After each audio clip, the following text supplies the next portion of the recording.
a lição 9, o culto. Primeiro eu quero fazer algumas perguntinhas para vocês. Vocês sabem o que é culto? Definam para mim o que é culto. É um cara que estuda muito, é isso? Não é isso. Estou falando do ato litúrgico. O que é culto então? Vamos lá. Podem definir. Vocês já foram em algum culto? Então o que é culto?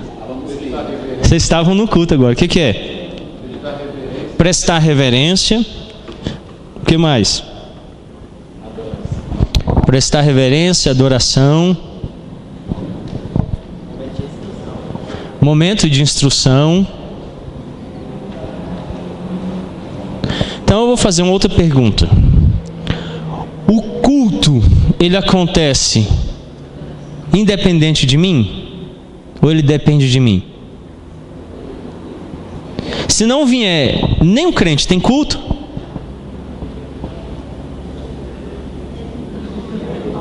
Tem culto? Não. Por quê? O culto é uma expressão nossa. Nós prestamos culto. Então, se é um ato de reverência, de adoração e de instrução, tem que ter gente. Então, sem a igreja, não há culto. É preciso ter as pessoas para que haja culto. Outra pergunta. Então, o culto é uma expressão dos meus desejos, dos meus sentimentos, das minhas vontades? Se fosse aqui, hoje ia ter uma bandeira grandona do Flamengo, cobrindo aquele fundo todo mundo vestindo com uniforme e cantando a música. O hino do Flamengo tem Jesus lá, é crente, né? Cantando a música do Flamengo. Esse é o meu gosto pessoal. Vocês concordam comigo? Em vez de ter a Santa Ceia, ser um frango com piqui, panela desse tamanho, frango com piqui dentro, com quiabo cortado no meio. Não é, o culto não funciona no meu gosto, funciona? Já imaginou os presbíteros pensando, toma um piqui, Sônia, quer um franguinho e tal? Não ia acontecer assim. Então, ele tem regras. Essas regras, na teologia presbiteriana, nós denominamos o princípio regulador do culto. O que significa? Meu aniversário, o que as pessoas fazem? Aquilo que me agrada, não é assim? Então não vai acontecer nunca. Chegar o dia 8 de maio, se vocês quiserem anotar aí, dia 8 de maio, aí é o aniversário do pastor. O pastor entra no salão, é um bolão do Vasco, a dona Nilda que fez. A dona Nilda só não gosta de... Ela é botafoguense, né? Aí é um bolão do Vasco pro pastor, eu vou olhar assim... comer, né? Eu não gosto do Vasco. Então se ela fizer isso, o que vai acontecer comigo? Eu vou ficar em desagrado. Para me agradar, o que o pessoal vai fazer? Não, rapaz, aí não. Vai fazer um bolo do Flamengo. Deus tem coisas que agradam a Ele, não tem? Então Ele vai nas Escrituras declarar o que Ele agrada. E dizer assim, no meu culto vai ser assim. Então é muito apropriado que quando eu vou fazer culto a Ele, prestar honra, reverência, adoração, eu faço o que lhe agrada. Então não o que me agrada. E as coisas têm lugar certo, não tem? Você vai casar, né, Raíssa? No dia do seu casamento eu já preparei tudo com o Tiago, tá? Quando você entrar na porta ali, a gente vai cantar parabéns pra você nessa data, tá bom? Que é isso, pastor? Dia do casamento cantar parabéns? Não dá. Também no dia do aniversário, começar a tocar a valsa, né? Já imaginou? Tiago vai fazer aniversário em que mês, Tiago? Em julho. O casamento dele é em dezembro. Aí em julho tá o Tiago ali no salão, um bolinho, a dona Erundina encheu de balão. Ele já cresceu, dona Erundina. Aí tá lá o Tiago lá, aí a Larissa chega e a gente começa a tocar a valsa. Ela vai ter um infarto, que o casamento é em dezembro. Então, em aniversário não se toca a valsa nupcial, nem em casamento o parabéns para você. Aí o cara quer chegar no culto e cantar uma coisa que tem nada a ver com culto. Por isso o princípio regulador, ele diz assim, só o que Deus autorizou. Então eu posso dar mortal aqui? Não. Por mais que o meu mortal seja lindo, tem nada a ver com culto. Eu preciso fazer aquilo que Ele ordenou. E quais são as partes que Ele ordenou no culto? Quem sabe? Vou começar pela principal, a pregação da palavra. Qual outra parte ordenada na Bíblia? A oração. Qual a outra parte ordenada na Bíblia? Sacramentos. Louvor. Já foi. E as ofertas. Então, não tem que inventar mais nada no culto, mais nada, é isso aí. Mas a nossa lição, ela tem comparado as práticas do catolicismo apostólico romano e o evangelicalismo com as práticas reformadas. Tratando do culto, um aspecto importante da teologia reformada é sua doutrina sobre o culto. Na lição de hoje, veremos uma parte desse ensino focalizada especificamente à missa e ao sacrifício eucarístico e verificando se há lugar para isso na teologia reformada. Então, o primeiro ponto é o lugar do altar na missa. O termo missa provavelmente deriva do costume de mandar embora as pessoas ao término da celebração religiosa. Nos cultos não cristãos, antes da realização dos sacrifícios, era comum o auxiliar do sacerdote se levantar e anunciar: inimigos, escravos e virgens, partam. Vamos entender um pouquinho o que aconteceu. A igreja cristã era só uma, só existia uma igreja. Jesus começou lá com os discípulos e tal, era uma igreja, não tinha nem nome. Lá em Atos, começa a chamar eles os do caminho, depois eles são chamados de cristãos, que significa seguidores de Cristo ou pequenos cristos. Então começou ali a igreja. Chegou um momento, o imperador romano determinou que todo mundo que nascesse em Roma era cristão. Vocês já ouviram falar assim que todo mundo que nasce no Brasil é católico? Essa é a ideia comum. Mas todo mundo que nasce no Brasil é brasileiro. Todo mundo que nasce em Roma era romano. Mas o imperador disse que a religião oficial era o cristianismo. Só que religião não se impõe por decreto, é fé. O cara então entrava no templo de Diana, fazia culto a Diana. Quando ele saía do templo, alguém chegava e falava assim: você é de qual religião? Eu sou cristão. Mas estava no templo de Diana e é cristão? Então o paganismo misturou-se com o cristianismo. E as práticas de oração aos mortos, sacrifícios para se obter favor, isso não existe na igreja, né? Tudo isso continua presente no evangelicalismo. Então, a pessoa ora para ganhar alguma coisa de Deus. A pessoa dá para ganhar alguma coisa de Deus.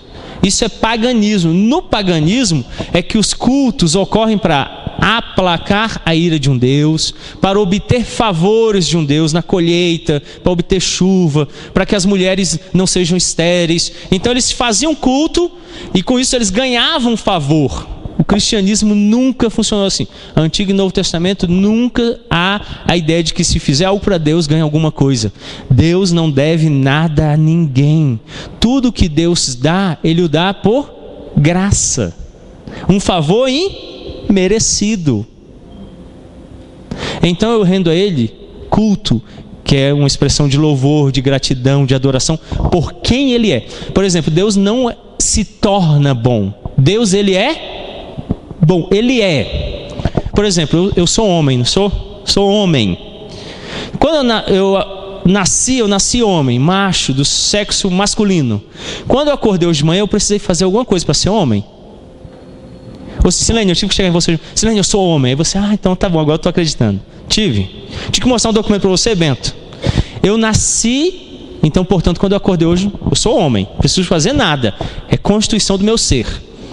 A Bíblia diz que é parte do ser de Deus, é um atributo pertencente ao ser dele, ele ser bom. Então essa ideia, por exemplo, que os cristãos evangélicos têm, e no catolicismo é muito presente também, de que você faz oferendas a ele quando ele faz alguma coisa boa. Isso é paganismo. Por que eu cultuo a Deus? Só porque ele é bom? Então se toda a minha família morrer agora num acidente, morrer todo mundo, não sobrar ninguém, aí eu não venho mais cultuar ele e falo assim: eu estou de mal dele, acabou, não quero mais saber dele, não é mais Deus, é assim? O que Jó fez? Jó perdeu a família, tudo num dia só. Os bens, os empregados morreram todos, a família deles ficou revoltada com ele, ele perdeu a saúde, ele perdeu tudo que ele possuía, ele perdeu. A esposa que ficou viva chegou e falou assim: rapaz, morre, amaldiçoa Deus, porque aí você morre logo, acaba com tudo isso. Então aquela que ele podia encontrar consolo e amparo, mandou ele morrer. Os filhos morreram todos, os empregados morreram, ele perdeu os bens, perdeu toda a segurança que ele tinha, trabalho, emprego, tudo, perdeu a saúde. O que ele encerra lá dizendo? Bendito seja o Senhor Deus. Ele diz que Deus é bendito, não é pelo que Deus faz, é por quem Deus é. Então o culto que eu presto é por quem Ele é, não pelo que Ele faz, senão se torna circunstancial. Se tudo estiver bem, eu estou bem na igreja. Se alguma coisa for mal, saio da igreja, abandono, esqueço Deus, fico revoltado, fico chateado, não presto culto. Então o culto é por quem Ele é. É igual a Elaine, eu amo a Elaine por quem a Elaine é. Porque quando eu ia namorar, perfuminho, maquiagem, cabelo arrumado, eu ganhei uma mulher bonita, rapaz. Depois que casou, outro dia eu acordei e olhei para lá, quem é? Cabelo desse tamanho, sem a maquiagem. Eu falei: quem é você? Sou a Elaine. Que Elaine? Eu sou eu. Mas eu falei: ainda bem, amor, que eu te amo, né? Quem você é, não pelo que aparenta, né? Que as mulheres, quando saem de casa, são uma, quando está dentro de casa é outra, né? O Gerson está rindo ali. Então, depois que elas tiram todo o aparato, aí você: quem é? É a fulana. Opa, ainda bem que eu gosto de você por quem você é, né? E não pelo que você aparenta. Deus é assim. Então você imagina se eu viesse por culto, hoje de manhã Deus não me concedeu ontem ganhar na Mega Sena, eu não vou para o culto não. Que coisa, né? Então algumas pessoas são dirigidas por isso. Quando eu faço culto de ações de graças a Deus, eu faço por quem Deus é. Muita gente só dá culto de ações de graças quando ganha alguma coisa. O culto é a Deus ou o que ele ganhou? É a pergunta que está por trás, né? Passou no concurso público. Pastor, eu quero fazer um culto de ações de graça.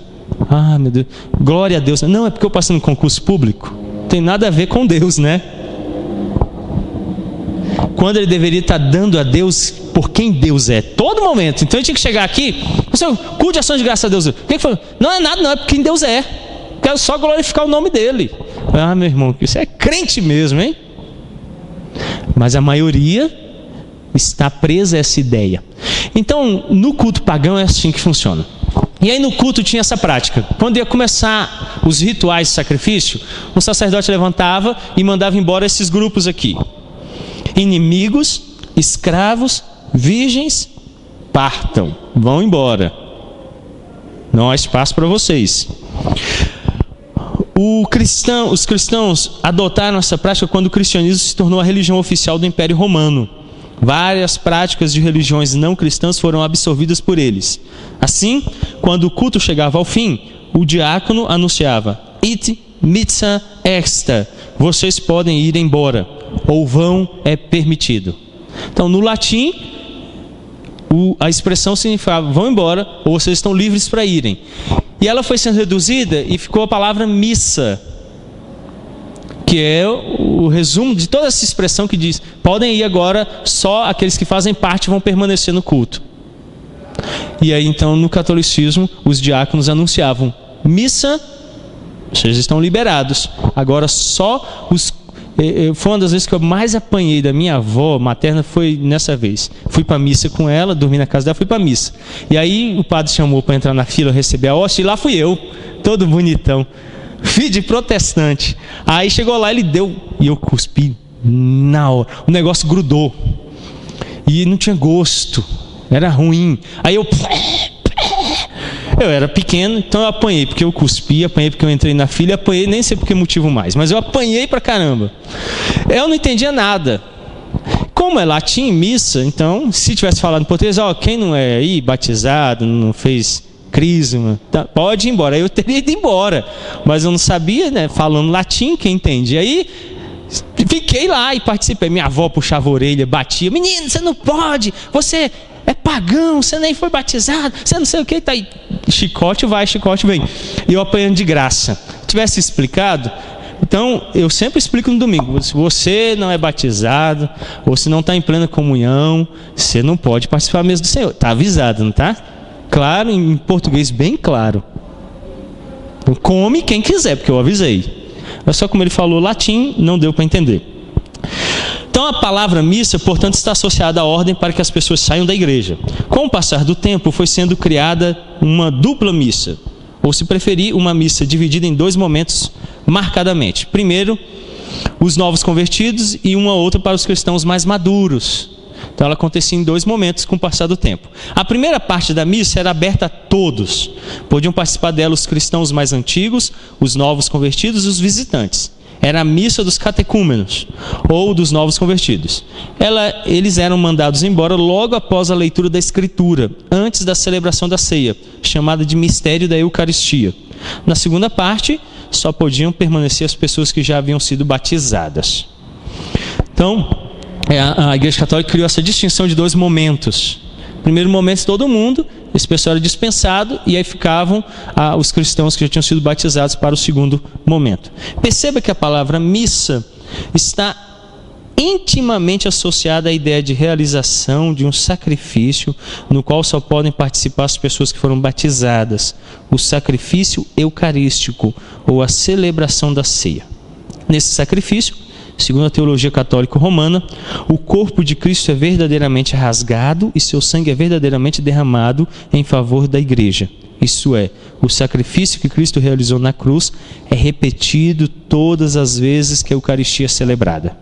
É por isso que toda a igreja papal tem um altar sobre o qual ficam depositadas as hóstias, o pão da ceia, na versão papal, e sobre o qual o sacrifício será realizado. A ideia de altar é bastante apropriada nesse contexto. Por quê? Segundo a teologia católica romana, o pão e o vinho se transformam no momento da celebração no corpo e no sangue de Cristo. Portanto, quando o sacerdote parte a hóstia, segundo a teologia papal, ele está partindo o próprio corpo de Cristo. E Cristo está sendo sacrificado novamente, ainda que não em um sacrifício com sangue, como aconteceu na cruz do Calvário, mas em um sacrifício sem sangue, que ocorre todas as vezes que uma missa é celebrada. Por isso que os presbiterianos, os reformados, não assistem missa, porque ela blasfema o nome de Cristo. A gente vai ver isso no segundo ponto. A repetição daquilo que foi ocorrido anula o anterior. Hebreus declara que o sacrifício dele foi uma vez por todas definitivamente. Não acontece mais o sacrifício de Cristo. Aconteceu, ele morreu, ressuscitou, está sentado à direita de Deus Pai. Daí o credo dos apóstolos, além de professado pelos católicos, é negado por eles. Lá nós professamos crer que Jesus Cristo está assentado à direita de Deus Pai, donde só há de vir para julgar os vivos e os mortos. Então, quando o evangélico chega para mim e fala assim, estava orando no monte e vi Jesus, eu falo assim, mentiroso imediatamente, porque a Bíblia declara que ele só vai voltar na segunda vinda. Ele não pode vir aqui de novo. E ele está ressurreto em corpo. Ele está em corpo. Tomé não tocou as feridas em corpo. Então ele só pode vir a segunda vez. Ele não pode aparecer de novo. Ele não pode ser sacrificado de novo. Toda vez que ele diz que está sacrificando, ele está desfazendo o que diz Hebreus, que uma vez por todas ele deu sacrifício por nós. Por isso a ceia é em memória. O que é memória? O ato passado que nós estamos lembrando. Então não está acontecendo naquele momento, ele aconteceu e nós nos remetemos a ele. Segundo ponto, o sacrifício irrepetível de Cristo e a hóstia. A questão que trataremos aqui não é se a ceia pode ou não ser considerada um sacrifício simbólico de Cristo, uma vez que seus elementos simbolizam o corpo e o sangue de Cristo. Então, vamos rapidamente aqui parar, pegar um pouquinho, spoiler, tá, da próxima lição. Nós vamos falar sobre os sacramentos. Na tradição católico-romana, quando o padre faz o ato lá no altar, tem um altar. Na igreja que não tem altar, nós temos púlpito e mesa, não há altar. O altar é um instrumento do Antigo Testamento, cessou quando a sombra se realizou em Cristo. Se era uma sombra que apontava, acabou, não existe mais. Então lá tem um altar mesmo, um lugar onde ele faz o sacrifício. Quando a hóstia e o vinho são abençoados ali pelo padre, eles se transformam. Tem uma história, foi contada por um ex-padre, foi contada pelo Jô Soares, um ex-padre no programa dele. no ano de 2004, o Jô Soares fala assim que na França um padre tinha deixado de ser padre. E ele estava num bar bebendo e um outro padre chegou lá. E aí começou a falar com ele, falou: rapaz, você nunca deixa de ser, você é padre, porque você abandonou a igreja, volta, vem, volta e tal, não sei o quê. E o outro padre estava chateado, falou assim: rapaz, eu não quero conversar com você, a igreja acabou para mim. Ele falou: você nunca deixa de ser padre.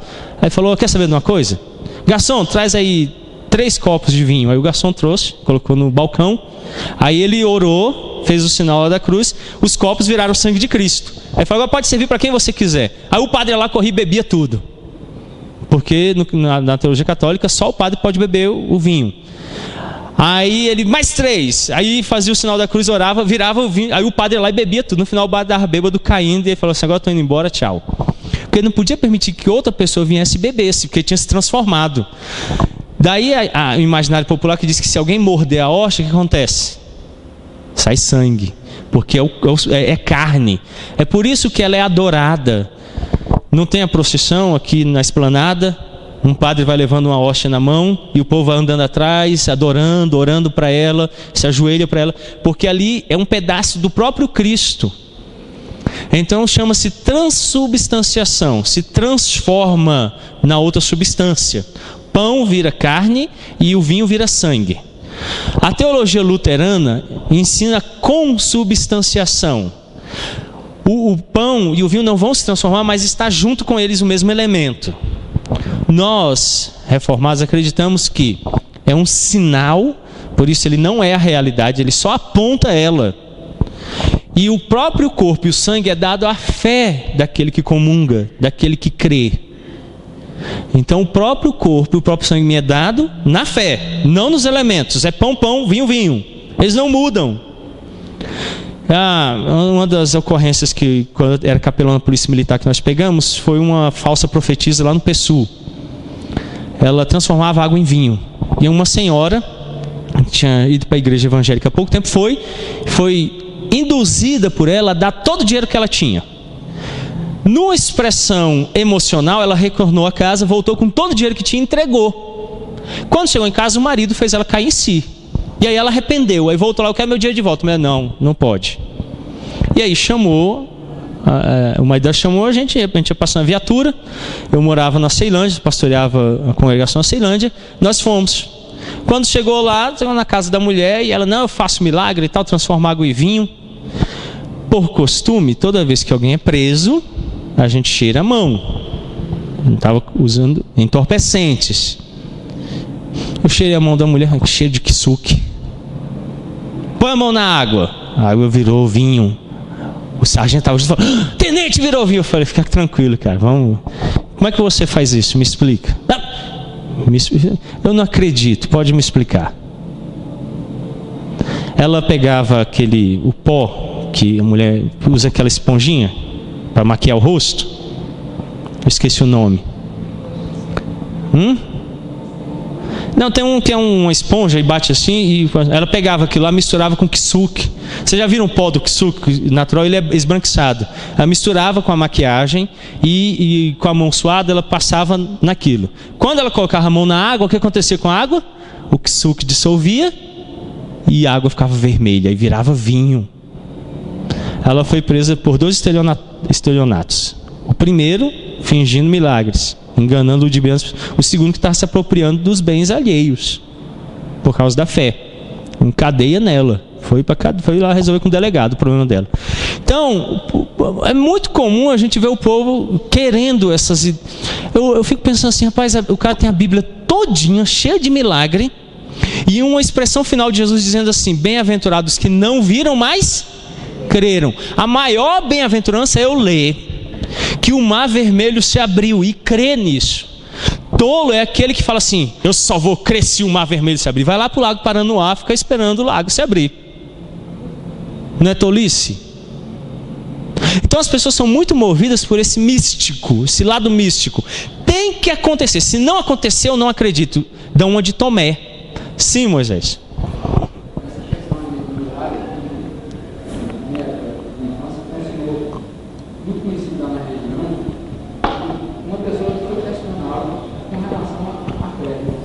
Mas o senhor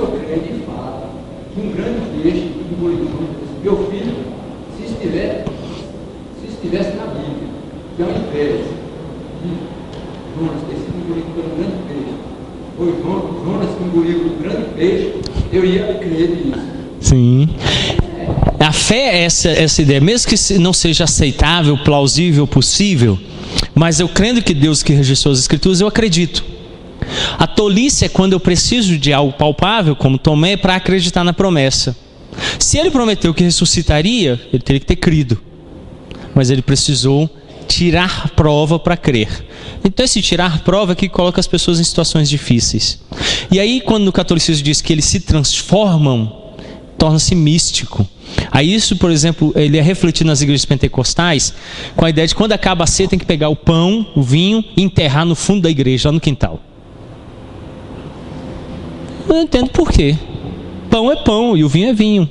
Na hora da celebração, o ministro está excluindo da participação aqueles que são infiéis, que não se converteram, não professaram a fé, aqueles que não creem, aqueles que estão vivendo uma vida dissoluta e por causa disso estão em exclusão.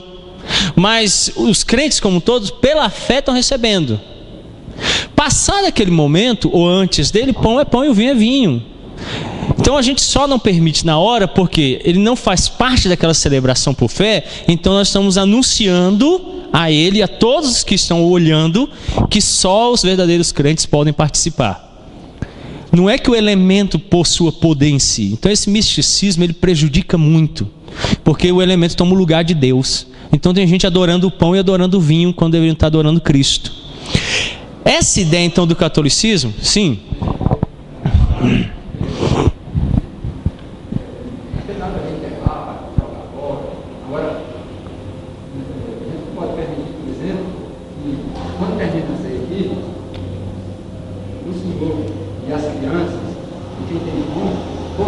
Sim.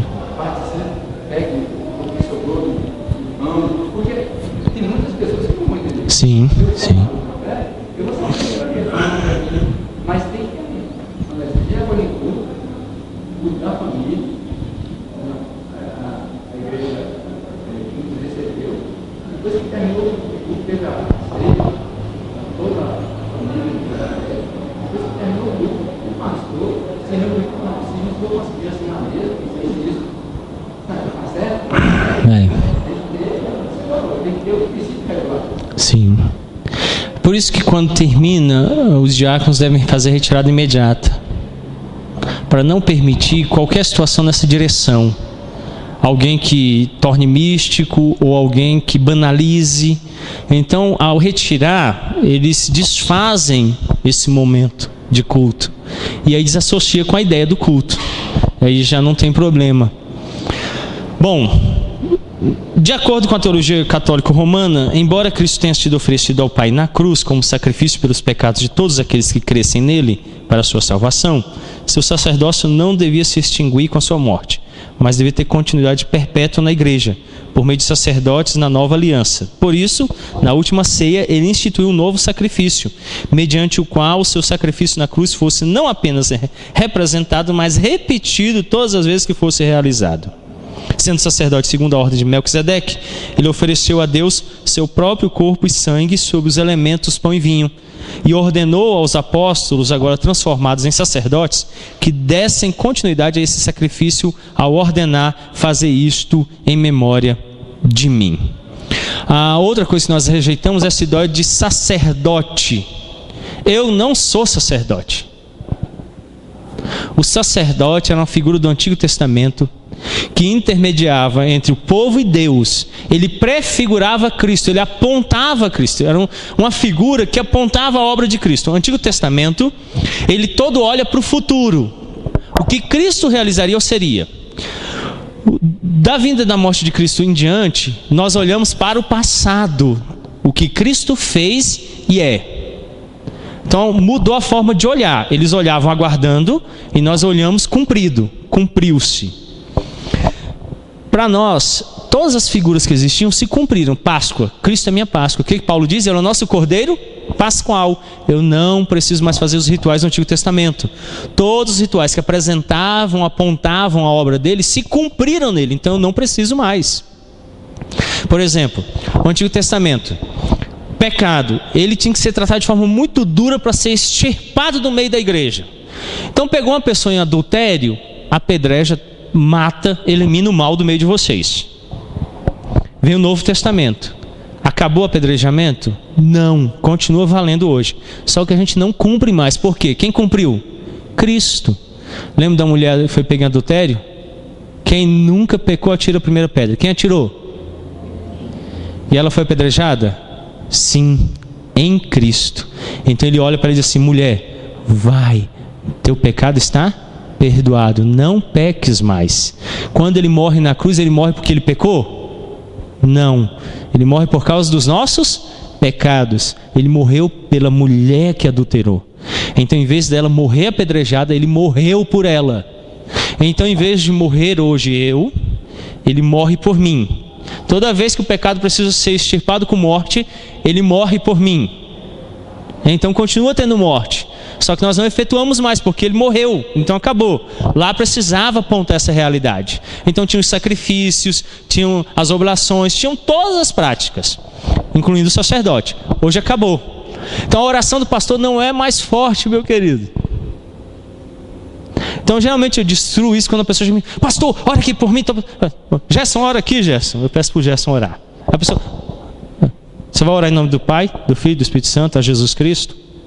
Mesma oração que eu faço, a mesma.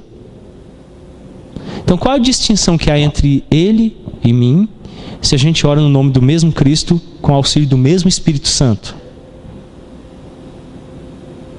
Não entendo. Por ofício, eu leio mais a Bíblia, mas isso não me faz melhor do que ninguém. Não me faz. Todo mundo tem Bíblia, não tem? Vocês leem Bíblia? Eu espero. Vocês oram? Então nós somos cristãos.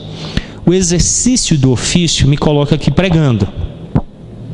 Mas na hora que qualquer outra pessoa exercer outro ofício, o diácono Bento, ele chega aqui exercendo o ofício do diaconato, chega e fala assim: o senhor pode ir comigo fazer uma visita ali para uma pessoa que está necessitada? Se eu não tiver nada que me impeça, eu vou responder para ele sim, e vou junto com ele. E tudo que ele me pedir eu vou obedecer, porque o ofício dele, o governo que Deus deu a ele na igreja é esse, então eu vou me submeter. Então não há hierarquia no presbiterianismo. O pastor manda nada. Quem manda é o conselho da igreja. Como é que funciona o evangelicalismo na igreja católica romana? Uma hierarquia sem fim. E um mandando o outro. E tem sempre um em cima e o restante embaixo. Então não existe hierarquia. O único cabeça da igreja é o Senhor Jesus Cristo. E ele institui oficiais para o governo dele na igreja. Então, quando a teologia católica vai e diz que tem um sacerdote, ela está dizendo que o padre, ele exerce esse ofício. Daí a necessidade de que você vá até ele, confesse seu pecado a ele, para que ele interceda junto de Deus. Você tem que contar pecado para mim, não. Conta para Deus. O que diz lá 1 João? Se confessarmos os nossos pecados, quem é o ele aí? Jesus. Para nos perdoar e nos purificar de toda. Então, para quem nós confessamos? Jesus. Você pode até procurar o pastor pedir orientação. Pastor, eu que vim pedir orientação sobre um problema, uma luta. Aí eu vou orientar sobre aquela situação. Mas você não tem que confessar para mim. Quer saber dos seus pecados, não. Na teologia católica romana, a confissão auricular, ao ouvido, é um dogma da igreja, sem a qual não há perdão de pecados. Então o católico, ele precisa fazer o quê? Confessar. Gente, criança não presta, né? Nós uma vez nos reunimos, eu e meus primos, a gente estava tentando ir na igreja lá, entrar no confessionário e falar assim para o padre que a gente queria confessar. Aí ele falou assim: pô, é porque a gente anda por aí matando o padre, para ver o que ele ia falar do outro lado. A minha tia descobriu antes, entregou para minha avó, apanhei de novo. Esse não foi, o catolicismo me fez apanhar tanto. A outra foi que eu roubava, eu passei, minha avó tinha uma imagem de um santo, ele estava de cabeça para baixo. Aí eu, criança, né, parei, olha, aconteceu. Aí perguntei pra minha avó: menino, sai daqui. Não tinha paciência, nordestina e tal. Eu perguntei pra minha tia, não, é porque a tia fulano quer casar, e enquanto ela não casar, o santo está de castigo. Aí eu, voltei lá para ver. Aí eu tô lá mexendo, ele caiu. Aí eu fui arrumar, quando eu arrumei o altar, balançou eu, eita, abriu, tinha uma gaveta cheia de dinheiro lá dentro. O que o dinheiro fez? Virou sorvete. Minha avó descobriu rápido. Então, constantemente eu estava observando minha avó fazer as práticas delas e inventando pecar com as práticas dela. Então eu ouvia ela confessar, eu falava assim, eu vou lá confessar. Eu ficava, o que é isso, né? Aí ela ia para a feira, passava para confessar, eu ficava lá do lado de fora ouvindo. Aí eu fui crescendo e um dia eu chamei o primo e falei, rapaz, vamos lá dar um susto no padre? Aí a minha tia descobriu a tempo, graças a Deus, né? Então, essas práticas fazem com que eles olhem para o padre como aquele que intermedia, precisa fazer uma ligação com Deus. E aí então a Eucaristia vai ganhando mais força nessa ideia de que ele está oferecendo um sacrifício. Toda missa o padre faz um sacrifício pela igreja ali. Então é uma blasfêmia contra a verdade de Hebreus. Ele morreu uma vez por todas pelos nossos pecados para sempre. Acabou. Eu só preciso crer. Ninguém precisa oficializar nada por mim, nem repetir nada por mim. Acabou. Então, olha o que diz os cânones do Concílio de Trento, a seção 22 do capítulo 2. Se alguém disser que nestas palavras, fazei isto em memória de mim, Cristo não constitui sacerdotes aos apóstolos, ou que não ordenou que eles ou outros sacerdotes oferecessem seu corpo e sangue, seja anátema. O concílio da Igreja Católica está declarando que Cristo, quando falou fazer isso em memória de mim, ele estava fazendo os apóstolos agora sacerdotes. Não fala isso muito alto, senão o pessoal do evangelicalismo vai descobrir que, além de apóstolo, pode ser sacerdote. Aí o negócio bagunça de vez. Então ele diz que eles viraram sacerdotes. E aí depois ele diz assim, que agora esses sacerdotes oferecem seu corpo e sangue. Vocês já viram algum padre sendo chamado de vicário? O termo vicário aparece na tradução latina das Escrituras, quando diz assim, que Cristo tomou os nossos pecados sobre si e morreu por nós. Ele é nosso vicário, ele toma vingança por nós. É por isso que o padre é um vicário. Ele literalmente dá o corpo e o sangue dele por você. Outros títulos mais, né? Por exemplo, o título Papa em italiano é Pai, e o título Padre em espanhol é Pai.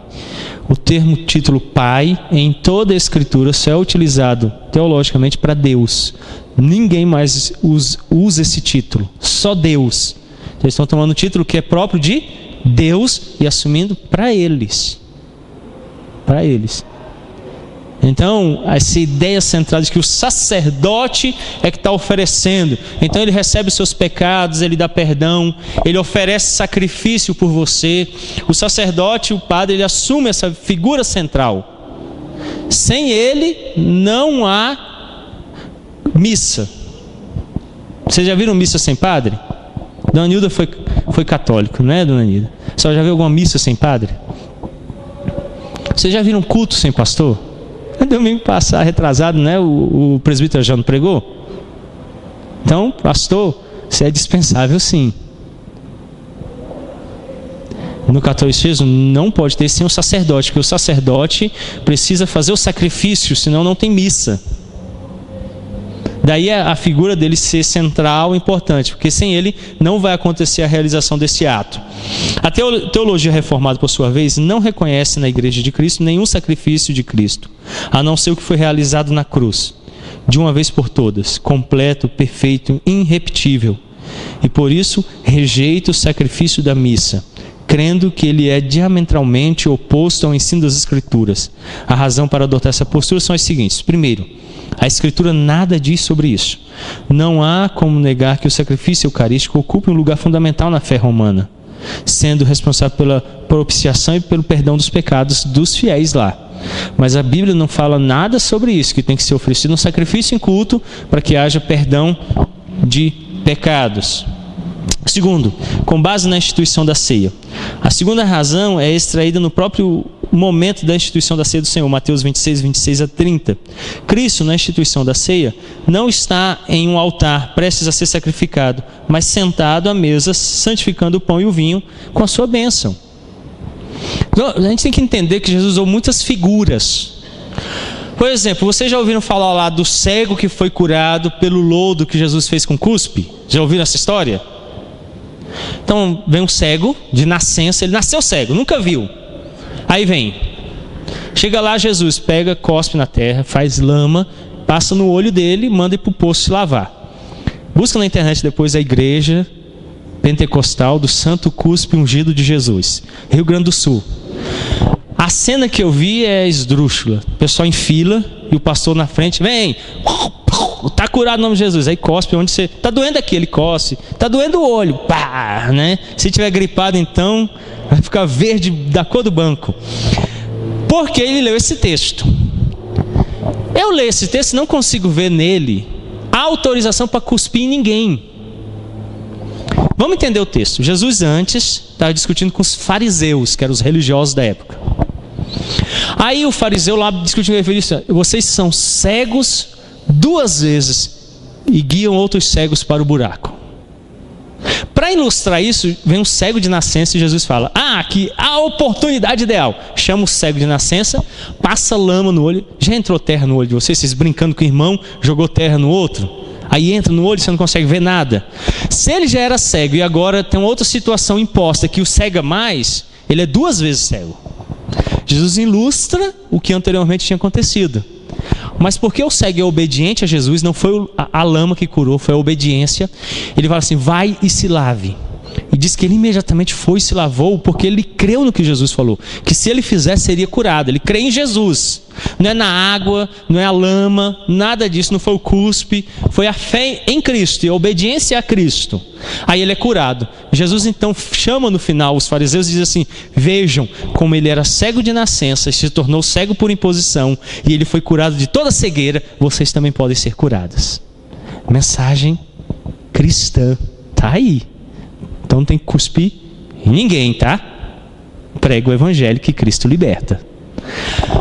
Alguém então vai dizer assim: olha, esse pão, se você comer, cura até dor de cabelo. Se beber esse vinho aqui, olha, resolve tudo. Eu vou falar para você que não. Jesus pega o pão e o vinho porque era comida. Se fosse hoje, ele ia pegar arroz e feijão. Sabe o que ia ter na ceia? Pedro, me passa esse feijão aí, esse arroz aqui. Tomem um arroz e comam feijão toda vez que fizeres em memória de mim. Quando a gente está com fome, qual é a comida que a gente procura? Arroz e feijão, não é o principal? Você fala assim: não pode faltar arroz e feijão, porque para nós é o principal, é o básico. Se fosse na Inglaterra, ia ser carne e batata, é o básico. Para nós é arroz e feijão. Para o judeu era pão e vinho, isso era o básico. Todo mundo que queria saciar as necessidades do corpo, físicas, alimentar-se, comia pão e vinho. Então ele pega isso e diz assim: como o corpo de vocês tem vontade de comer, precisa ser alimentado, espiritualmente eu dou para vocês o meu corpo e o meu sangue, para que vocês se alimentem espiritualmente. Não está nem no pão nem no vinho, ele é só um sinal, ele só aponta a realidade. Nós vamos ver isso nos sacramentos. Então ele está chamando aquele sinal para apontar uma realidade. E aí alguém perde isso de vista e toma o sinal como uma realidade. E aí ele perde o efeito. Porque ele não vai resolver. Porque um sinal aponta uma verdade. Ele não é a verdade. Então, no catolicismo se perdeu isso. E aí passou-se a acreditar que os elementos em si é que tinham importância. Terceiro, com base na unidade do sacerdócio e do sacrifício de Cristo. O Antigo Testamento menciona muitos sacerdotes. Na verdade, menciona uma linhagem inteira de sacerdotes. Os sacerdotes na linhagem de Arão, o Novo Testamento, por sua vez, além dos sacerdotes do Antigo Testamento, como Arão e Melquisedeque, Hebreus 5, 4 e 7, 1, só menciona um sacerdote na Nova Aliança, Jesus Cristo, o sacerdote eterno segundo a ordem de Melquisedeque, Hebreus 7, 11 a 19. O sacerdócio de Cristo é eterno, perfeito e imutável. Em nenhum lugar se vê que esse sacerdócio tenha tido um sucessor. O contrário, porém, é afirmado em vários textos. Somente Cristo recebeu do Pai o mandato de entregar sua vida pelas ovelhas, e somente Ele fez isso, João 10, 18. Então ninguém mais tem que dar a vida por ninguém. Cristo, só Ele Então, ninguém mais. B. Somente Cristo foi prefigurado pelos sacerdotes e sacrifícios do Antigo Testamento, e com o cancelamento deste, somente Cristo é o sacerdote e o sacrifício da nova aliança. Então, no Antigo Testamento, os sacerdotes e sacrifícios apontavam Cristo. Se Cristo veio, cumpriu. Então agora só Cristo, nada mais substitui Ele. Então eu acho tola a ideia de que alguém crê em Jesus Cristo e, tendo crido em Jesus Cristo, precisa fazer algum ato ou algum ritual para se libertar de alguma coisa. Quem é maior do que Cristo? Nada. Então não precisa da água ungida, do sabão benzido, nada disso para vencer nada, porque quem vence tudo? Cristo. Mas quando as pessoas falam que estão em cadeias, não existe isso? Não, só se for cadeia aqui, né? Se estiver preso na papuda, uma coisa aí tem. Pastor, eu estou em cadeia. Você falou, que crime, filho, você cometeu? E por que você fugiu de lá? Ou então é saidão, né? Teve um saidão, ele saiu. É a única cadeia, porque essa ideia de estar preso, como é que ela subsiste? A Bíblia diz assim, que ele expôs os principais e potestades e cancelou o escrito de dívida que havia contra nós. Não tem mais nada. Nada é maior do que ele. Então como é que eu posso pegar qualquer coisa menor e vencer o maior? Então não tem mais como. Acabou, tudo é cancelado, tudo é anulado. Agora, as consequências permanecem. Permanecem. Então, suponhamos que eu, casado com a Elaine, não fosse crente, tivesse adulterado. Aí eu me converto, creio no Senhor Jesus Cristo como o Senhor Salvador da minha vida. O que acontece com o pecado que eu cometi, o adultério? Ele é perdoado? Eu não tenho que fazer 7 semanas da aliança ungida, benzida, para poder resolver, não? Não, Cristo perdoa. Se confessarmos os nossos pecados, Ele é justo para perdoar e purificar. Então acontece. Agora, a consequência eu vou ter que lidar com ela, não vou? Quais são? Se eu gerar um filho fora do casamento, eu vou ter que assumir. O coração dela vai ficar ressabiado, magoado, ressentido, desconfiado. Eu vou ter que lidar com isso. É uma consequência e eu tenho que responder.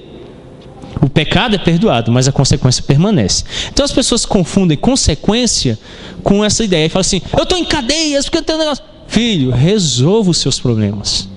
Tome atitudes. Tenha testemunho cristão. E tudo isso vai sendo vencido. Ele quer com um passe mágico. Então ele chega e fala, pastor, não tem como o senhor ungir aquela flor. Unge aquela flor ali que eu vou levar para casa, vai resolver tudo. Fala assim, não. Ore, leia a Bíblia e tenha mudança de vida. É isso que transforma tudo. Não é eu fazer um passe mágico. Porque passe é macumbaria. Então eu não faço. O pessoal chama de boa cumba, né? Lá é macumba, no evangelicalismo é boa cumba, né? O cara vai lá, o cara faz uma boa cumba e resolve tudo. Não existe isso. Então, se ele tem alguma coisa, ele precisa tratar das consequências. Por exemplo, Davi pecou. Aí no Salmo 51, o que ele faz? Ele quebrou todos os 10 mandamentos de uma vez só. Ele chega lá no Salmo 51 e diz assim, purifica-me com isopo e ficarei limpo. Restaura-me a alegria da salvação. Acabou, foi perdoado, restaurado, tudo. Mas as consequências, o que o profeta Natan disse? Os seus filhos pagarão. Morreu, o outro foi morto, a outra foi estrupada pelo irmão, a família dele desestruturou toda. Porque a figura paternal se desestruturou. Então os filhos sofreram consequência. Agora, como um pai, o que ele tem que fazer? Restaurar os filhos. Restaurar as consequências do pecado dele. É responsabilidade de Davi viver uma vida santa agora para restaurar as consequências. O pecado é perdoado. Então algumas pessoas confundem isso e acham que atos místicos, rituais religiosos podem anular essas coisas. E não é por aí. Na Escritura não tem nenhuma ordem para isso. De libertar de cadeia ou de alguma coisa que tenha acontecido, né? Olho grande, colocou olho grande em mim. Aí vem aqui eu falo, filho, não posso fazer nada. Tá com inveja, inveja, colocou inveja e tal. Então, aí ele fica crendo em superstição. Por exemplo, o garfo caiu, eu acho, não sei, o passa-vassoura no pé, acontece não sei o quê. Aí tem que desfazer tudo isso. Se Cristo for menor que uma vassoura que você passou em cima do pé, meu amigo, aí desiste da vida cristã, porque então ele não é menor do que nada, ele é maior do que tudo. Então em Cristo tudo é anulado, tudo tudo é perdoado e tudo é resolvido. Agora eu preciso lidar com as consequências. Tiago. É interessante também que Deus, quando ele vai falar de Melquisedeque, que ele era um rei de Salém, que não tinha nenhum vínculo com a linhagem, né? E que veio e tornou-se sacerdote, né? Até mesmo o próprio Cristo, que veio de Judá, não tinha nada a ver com a linhagem de Levi, e se tornou sacerdote. Sim. Né? Sim. A Bíblia ela trata disso, assim, trazendo essa comparação no Velho Testamento. E depois a própria igreja acha que houve uma linhagem que pegou-se uma linhagem de Pedro, e a partir disso o Papa então vai se tornar o Papa, enfim, os padres, tornam sacerdotes. Ou seja, na própria Bíblia você tem essa linhagem seguida, e a igreja toma para si esse... Sim. E isso reflete no evangelicalismo. O cara é pastor, a mulher dele vira? Você é formado em uma área específica, odontologia. Você vai casar em dezembro. O que vai acontecer com a Larissa? Não, vai virar dentista, não? É? O Tony é formado em direito, não é? Direito? Quando você casar com ele, você vai virar doutora. Não? Por que um pastor é casado com uma mulher, ela vira pastora? É transmissão hereditária. Não, e hoje os filhos começam tudo a virar. Então essa ideia da transmissão hereditária que acontecia com a linhagem dos sacerdotes, no catolicismo ela passa agora de Pedro para o Papa, e para o outro Papa, e para o outro Papa, e os padres vão assumindo o sacerdócio. E no evangelicalismo virou um negócio familiar. E aí vai passando, não é mais vocação chamado, é familiar. E aí vai, porque é parente, vira. Né? A ideia de que transmitiu de um para o outro. Então nós negamos essa ideia de uma linhagem sacerdotal e de que haja sacerdócio. Bom, o ponto D aí, Cristo é o único mediador da nova aliança, 1 Timóteo 2,5. É por isso que não importa, e tem uma estratégia utilizada pelos católicos romanos recentemente, eles estão treinando os membros em apologética para confrontar os evangélicos. Uma das formas de treinamento é a pessoa chegar e falar assim: você não acredita na intermediação de Maria ou dos santos? O que você vai responder? Não. Então eu não posso orar para Maria, nem para o santo São Judas, que não pode. Aí ele vira e fala assim: então você pode orar por mim? O que você vai falar? Sim, posso. Eu falo: então por que você pode orar por mim e Maria não pode?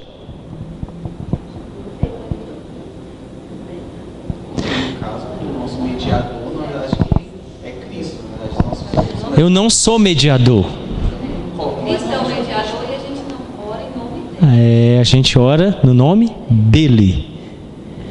Outra coisa que a gente não faz. A senhora chegou para mim e falou bem assim: pastor, ora pelo fulano, está doente. Eu falei: o que ele tem? Está internado com cirrose, aquela bebida dele, embriagado o tempo todo, aí o fígado estava morrendo. Ora para ele ser curado. Eu falei assim: não. Hã? Não. Vamos orar? Pai, me usa e usa ela para apresentarmos a ele o Evangelho de Cristo, para que creia, porque se não crer, não será liberto. Já imaginou? Oh, Deus cura e tal, o cara fica bom, aí vai para o bar beber. Ele não precisa ser restaurado fisicamente, precisa espiritualmente ser restaurado. Meu papel é este. Então muita gente traz para si o que ele não deveria trazer para si. Fica orando para o outro ser curado, fica orando para o outro ficar rico. Gente, você não tem que fazer nada disso. Tem lugar nenhum da Bíblia mandando você fazer isso. Então a minha oração deve ser para o seu instrumento. A oração não muda Deus, a oração me muda. A oração ela age em mim. A oração age no meu coração, na minha vida, na minha perspectiva de mundo. Ela me acomoda à vontade de Deus. Ela não acomoda a vontade dele à minha. Então, se acontece alguma coisa com um ente querido meu, eu não tenho que orar para mudar tudo e ficar tudo bem. Eu tenho que orar para falar assim: Senhor, eu não entendo o porquê, mas o Senhor permitiu que ele entrasse nessa situação, nesse estado. Então agora me mostra várias coisas. Primeira, por quê? Por que isso está acontecendo? Segundo, como é que eu posso ser instrumento nesse momento? E terceiro, qual a lição que eu tenho que aprender aqui? Acabou. Então Jó não chegou lá e ficou: tá amarrado o vento que soprou aqui e matou todo mundo. Restitui minha riqueza. Me dá uma mulher nova e mata essa porque essa já estragou. Fez nada disso. Fez nada disso. O que ele fez? O Senhor deu. É um reconhecimento da dependência. Depende de você em tudo. Quem deu foi você. Quem tira também é o Senhor. O Senhor tem direito sobre tudo. É soberano. E eu me dobro a essa verdade. Outra coisa que ele fez: eu fui feito para glorificá-lo. Não importa se eu estou na mais engraçada situação, eu tenho que glorificar o teu nome. Fui feito para isso. Qual é a mensagem hoje no evangelicalismo? Você é filho do rei. E o rei está aí para te servir. Então o que você mandar, declarar e ordenar, ele obedece. Que rei é esse? Já imaginou? Você conseguir, Ricardo, chegar lá no palácio, lá, grita com a Dilma, ela obedece? Se funcionasse, rapaz, já estava lá gritando há muito tempo.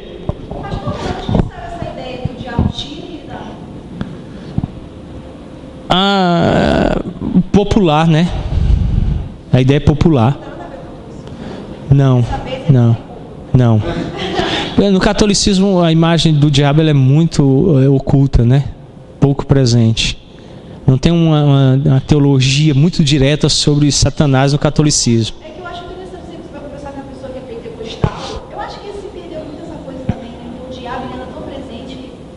É porque eles foram para um outro extremo. O extremo do evangelicalismo é uma ênfase muito grande em Satanás. Tem até uma piada, o pessoal conta aí dessas igrejas neopentecostais, que o pessoal estava lá e perguntou para um diabo: você gosta da Assembleia de Deus? Não, eles oram muito. Gosta da Presbiteriana? Não, eles pregam muito a Bíblia. Gosta do Batista? Não, eles cantam demais hino.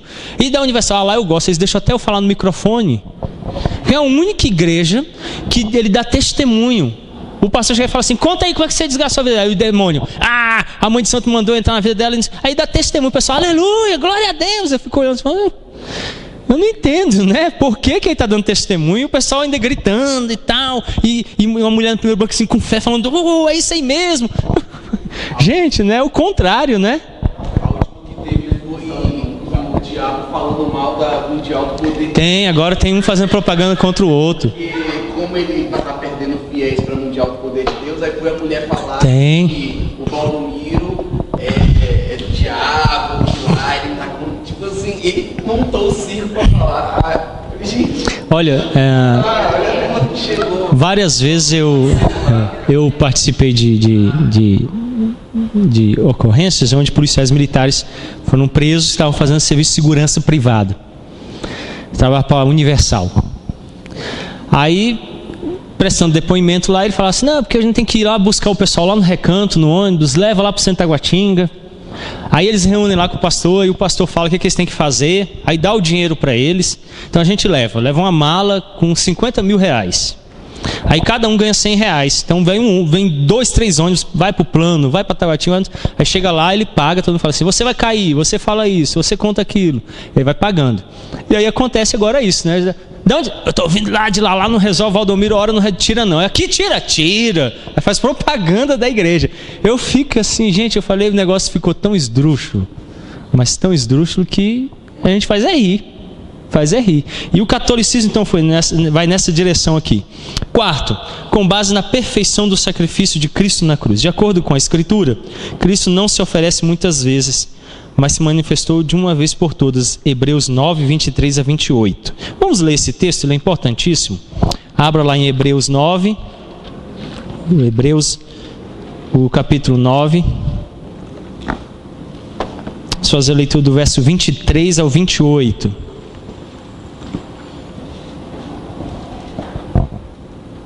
Diz assim: era necessário, portanto, que as figuras das coisas que se acham nos céus se purificassem com tais sacrifícios, mas as próprias coisas celestiais com sacrifícios a eles superiores.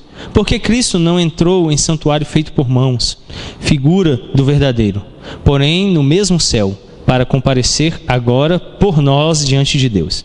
Nem ainda para se oferecer a si mesmo muitas vezes, como sumo sacerdote, cada ano entra no santo dos santos com sangue alheio.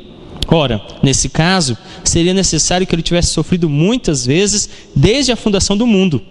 Agora, porém, ao se cumprirem os tempos, se manifestou uma vez por todas para aniquilar pelo sacrifício de si mesmo o pecado. E assim, como aos homens está ordenado morrerem uma só vez, vindo depois disto o juízo, assim também Cristo, tendo-se oferecido uma vez para sempre, para tirar os pecados de muitos, aparecerá segunda vez, sem pecado, aos que o aguardam para a salvação. Então o sacrifício foi uma vez por todas e para sempre. Não precisa acontecer de novo, não precisa ser repetido, e nem há essa necessidade contínua. A missa, portanto, fere frontalmente essa verdade aqui. Ele deu o único sacrifício necessário e final. Não é mais necessário ocorrer novamente. Então, Hebreus 10:10 fala dessa oferta sacrificial de Cristo. Foi feito uma vez por todas, Hebreus 10:14. O próprio Cristo, ao morrer na cruz do Calvário, declarou o caráter final e completo do seu sacrifício expiatório, dizendo: está consumado. João 19:30. A palavra que está consumado no grego é tetelestai. O que acontecia? Diferente do que é hoje, a pessoa cometia um crime. Então eu ia lá e roubava alguém, me pegavam. Aí o juiz falava: ele está condenado a passar 1 ano na cadeia. Eu ia para a cadeia e do lado de fora da cela ficava um papel dizendo quem eu era, o crime que eu tinha cometido e a punição. Então o Bento ia lá visitar a cadeia. Chegava lá, olhava: Carlos Roberto roubou, condenado a 1 ano. Quando terminava aquele meu período, eu era libertado. O carcereiro vinha, me libertava, pegava o papel e me dava. Eu procurava um escriturário romano que ficava na entrada da cadeia. Ele fazia um documento e escrevia: tetelestai, está consumado, está pago. E aí eu saía. Eu encontrava o Bento na rua e falava: ei, você roubou, você está preso. Eu mostrava assim: tetelestai, eu paguei, eu passei 1 ano, eu não devo mais nada, está cumprido. Quando Cristo morreu, ele gritou: tetelestai, está consumado, está cumprido. O que ele está dizendo? Os meus pecados foram pagos nele, não há mais condenação. Colossenses vai declarar que o escrito de dívida que constava contra nós foi pago na cruz. É o tetelestai. Então acabou, não há mais condenação. Eu estou livre, em Cristo eu estou livre. Então, não há mais hoje porque alguém aplicar para mim castigos. Vai lá e reza tanto, faz isso, faz aquilo, sobe. Esse final de semana você assiste o jornal, você fica condoído. Uma senhora subindo lá de joelho, umas pedras para chegar em cima do monte lá para pagar não sei o que, não sei da onde. E não está diferente no evangelicalismo, não. Gente, 7 semanas não sei o que, de joelho, sofrendo, pagando. Não se aproxima daquilo que Cristo fez na cruz, nem pensando. Então não tem mais sacrifício, não tem mais nada que possa ser feito, né? Então às vezes a pessoa acha: pastor, eu passei a noite orando em cima do caroço de milho, de joelho. E daí? Eu orei deitado no meu cobertor, quentinho, com travesseiro macio. O que faz a oração ser aceita não é a dor, não é o sofrimento, é por quem a gente ora. Oramos por intermédio do nome de Cristo. Então não é o sacrifício que você faz, é aquele sacrifício que ele fez, é isso que valida. Então muita gente acha que ser crente é uma série de sacrifícios. Eu falei: filho, ser crente não é um monte de não. Eu não bebo, eu não fumo, eu não sei o que. É um sim para Jesus. Se você disse sim para Jesus, pronto, o resto é consequência. Então eu digo assim: pastor, ano que vem eu venho para a igreja. Por quê? Porque ainda tenho que resolver isso. Quando eu resolver, estou sofrendo tanto. Não vem não, vai embora daqui, some. Eu não quero que você venha para cá não. Porque ninguém se auto-sacrifica e salva a si mesmo. Você tem que ser salvo em Cristo. É Ele que paga pelas suas dores, as suas angústias e dá a libertação a você. Em terceiro lugar, assistir ao culto ou participar do culto. Lembra daquela pergunta que eu falei? A gente assiste ou participa? Apesar da grande relevância que teve no passado, na confrontação com a doutrina católico-romana da missa, a doutrina reformada também tem fortes implicações para o cristianismo contemporâneo. Uma delas se refere à participação no culto. É muito importante os cristãos terem a percepção que só participa do culto a pessoa que participa da liturgia cantando, pregando, fazendo uma leitura bíblica ou desempenhando algum papel litúrgico. Aqui temos um erro e um acerto. O acerto é que realmente a pessoa que desempenha um papel litúrgico no culto estão participando dele, desde que façam isso em espírito e em verdade. O erro, porém, está em pensar que as pessoas que ficam no banco, isto é, que não vão à frente desempenhar algum papel litúrgico, não estão participando do culto. Na verdade, elas estão sendo instruídas e consoladas por Deus na leitura, pregação da Escritura, estão louvando ao Senhor nos cânticos comunitários e nos cânticos entoados pelos grupos e corais da igreja, mantendo-se em atitude reverente enquanto outros irmãos cantam. Estão participando das orações quando concordam com a oração que está sendo feita pelo outro irmão, pronunciando silenciosamente ou em voz audível o amém. Estão levando visitantes para ouvir a palavra do Evangelho e estão sendo edificados pelo Espírito Santo. Portanto, é um erro pensar que os irmãos que não têm um papel a desempenhar na frente da igreja não estão participando do culto. Então, o culto, eu já falei sobre isso aqui, eu vou voltar aqui rapidamente nisso. O culto não é para ser assistido, ficar aqui, ó. Não. Primeiro ele começa antes. Quando você está em casa levantando de manhã, domingo, por favor, faz isso não. Chega aqui no culto assim, ó. No banco. Aí limpa no banco a remela. E o pastor aqui olhando, né? Gente, acabou. Levanta da cama, vem pro culto. Levanta antes. Levanta antes. Se prepara. Levanta. É igual minha mãe fazia. Amanhã tem médico, menino. Levanta cedo, põe roupa nova, bonita. Não sei porque quer fazer. Vou usar roupa nova, vai no médico. Amanhã eu vou ficar bonita, ele vai achar que eu estou doente. Então, aí tem que arrumar. Então, arruma para vir para o culto. Se levanta cedo, lê a Bíblia, ora. Tem em mente que horrenda coisa é cair nas mãos do Deus vivo. Então não vem com pecado não. Pede perdão antes, tenta reconciliar, resolver antes. Vem para o culto pensando, o que Deus quer me falar hoje? O que Deus tem para mim hoje? Vem com o coração aberto, pronto e sincero. Chega, entra, ora, se prepara, traga a Bíblia. Essa semana eu vi uma piada. Como é que você sabe se a Bíblia é de um católico ou de um protestante? Cheira. Se estiver cheirando a poeira é do católico, só fica na estante. Se estiver cheirando a sovaco é do crente. Então, Bíblia não é para isso. Bíblia é para ler. Você lê e compara. Será que o pastor está falando de acordo com as Escrituras? Participa do culto. Canta, adora, louva, ora. Escuta com fé o que o irmão está orando. Quantas vezes alguém estava orando do meu lado e não me edificou? O irmão está lá orando, eu estou aqui orando, eu nem falo amém, porque eu falo assim, eu não posso concordar com isso, porque eu não estou vivendo isso. A Bíblia não diz que eu tenho que guardar meu pé quando entrar na casa de Deus e não posso jurar de forma tola.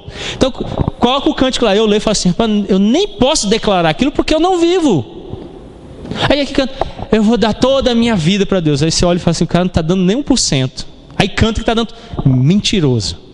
Só cante se você for viver.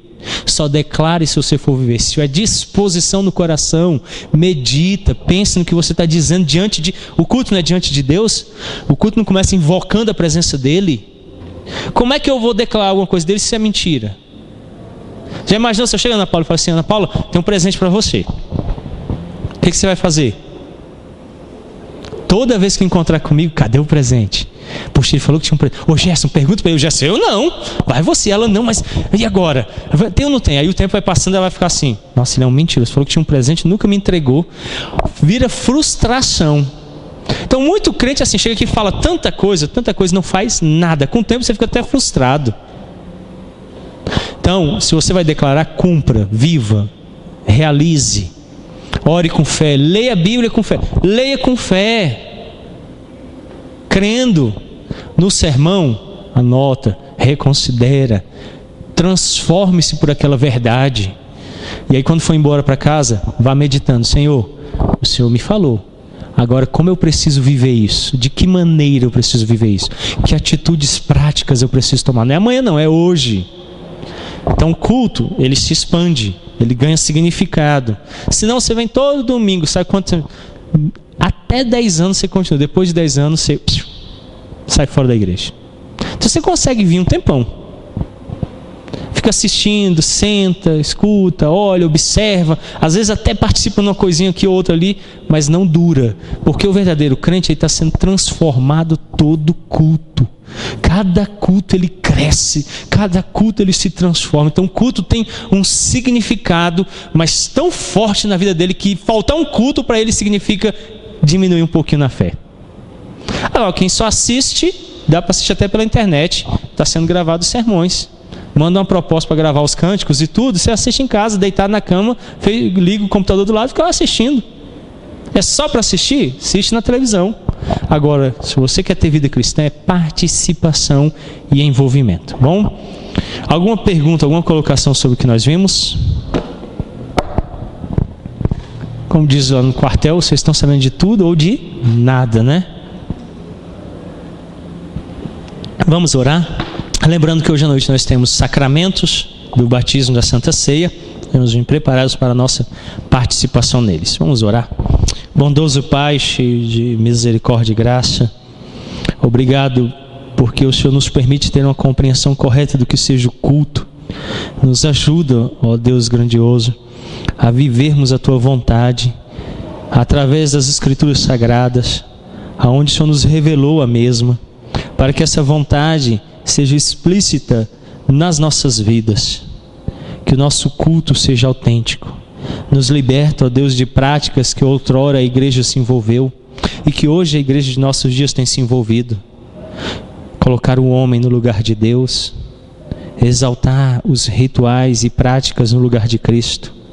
Que o sacrifício do Senhor Jesus Cristo, realizado lá na cruz do Calvário, de fato seja suficiente em nossa vida para nos libertar de todo o pecado e para nos transformar.